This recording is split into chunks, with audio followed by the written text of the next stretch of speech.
நடிகையின் ஆன்மீக சுற்றுப்பயணம். நடிகர்கள் மட்டும்தான் கோயில் கோயிலாக போகணுங்கிறது இல்லை. இப்போ நடிகைகளும் கோயில் கோயிலாக போக ஆரம்பிச்சிட்டாங்க. சமீபத்தில் நடிகை ரம்யா பாண்டியன் ரிஷிகேஷுக்கு போனார். ரிஷிகேஷ் என்பது இமயமலை உச்சியில் இருக்கிற 0 டிகிரிக்கு குறைவாக குளிரை கொண்ட பிரதேசம். ரிஷிகேஷில் போய் சாமியை பார்த்து பிரார்த்தனை செய்து விட்டு வந்திருக்கிறார் ரம்யா பாண்டியன். புஷ்குல்லா உடம்பு முழுக்க கம்பளி போர்த்தி கொண்டு நான் இப்போது ரிஷிகேஷில் ஆன்மீக பயணம் மேற்கொண்டிருக்கிறேன் என்று வலைதளத்தில் வீடியோக்களை வெளியிட்டார் ரம்யா பாண்டியன்.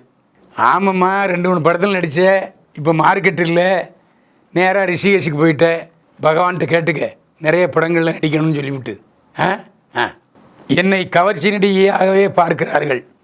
கவர்ச்சி நடிகை சன்னி லியோன்னு வருத்தம்.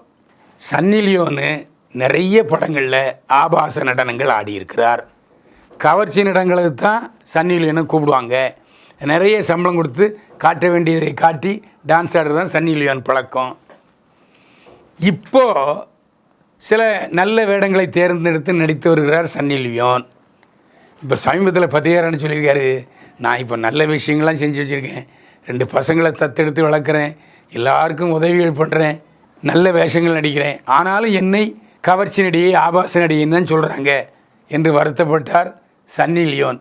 ஆரம்பத்தில் நீ கவர்ச்சி நடிகை தானே, அதுக்கே வருத்தப்படுற? அதை ப்ளஸ் பாயிண்ட்டாக எடுத்துக்கோ.